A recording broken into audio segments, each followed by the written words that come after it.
আসসালামু রহমতুল্লাহি ওয়া বারাকাতুহু।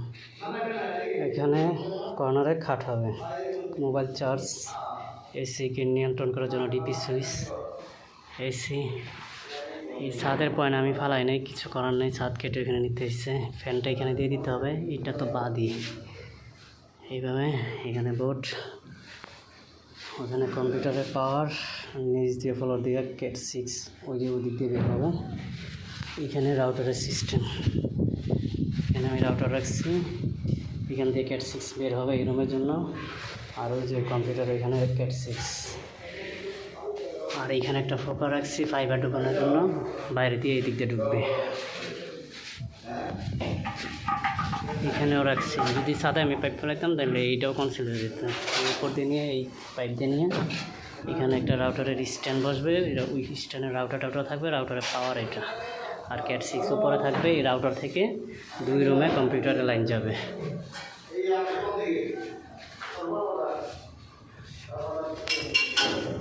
আচ্ছা, বারান্দা, এখানে একটা বেসিন হবে, এখানে একটা মিরর হবে, মিররের লাইট হচ্ছে এটার লাইট হচ্ছে এটা। এখানে তো কোনো পয়েন্টই রাখেনি বাতির, তাই আমি এখানে দিয়েছি। এখানে কাস্টমারের চাহিদা অনুযায়ী এখানে একটা পাওয়ার সিরিজ বাজায়, উপরে একটা চাইছে, উপরে একটা দিচ্ছি। এখানে হচ্ছে রান্নাঘরের লাইটিং। এই ফ্যানটা যেহেতু ওয়ালে পড়ছে, আমি কাইটার সামনে দিছি, কাটা ছাড়া কোনো বিকল্প নেই, 1/2 ইঞ্চি কাটতে বেশি সমস্যা হবে।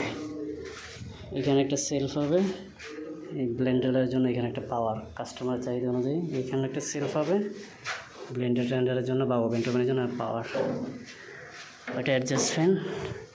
আর এখানে একটা সেলফ হবে, এই সেলফের নিচে কাস্টমার চাহিদা, এই নিচে ওনার একটা লাইট লাগবে, তাই ওইখানে একটা রাখছি। তাক দেওয়ার পরে যদি আরও দেখে দিক না, খালি একটু দিয়ে দিব। ওদিকেও একটা ওয়াশিং মেশিনের পয়েন্ট আছে, এখানে একটা পয়েন্ট হবে, দেওয়াল নাই, এটা পরে দিয়ে দিব। ইয়েস, ক্যামেরাম্যান জলদি ফোকাস করো। এই আমাদের ভার্টিক্যালের পাইপ আমরা বাইরে দিয়ে দিচ্ছি, এছাড়া উপায় নেই, বাইরে ভিতরে বিম অনেক। এটা হচ্ছে বাইরের কলিং বেল, আর এটা হচ্ছে আমাদের এসডিবি মোটরের লাইন। নিচে এখানে আইপিএস হবে, এসডিবি দিয়েছি, কলিং বেলের সুইচ। ইয়েস, এই হচ্ছে আমাদের ভার্টিক্যালের 10টা পাইপ দিয়েছি। আর এই যে মিটারের তার, এই ওয়ালে মিটার হবে, মিটারে তার জন্য 2টা।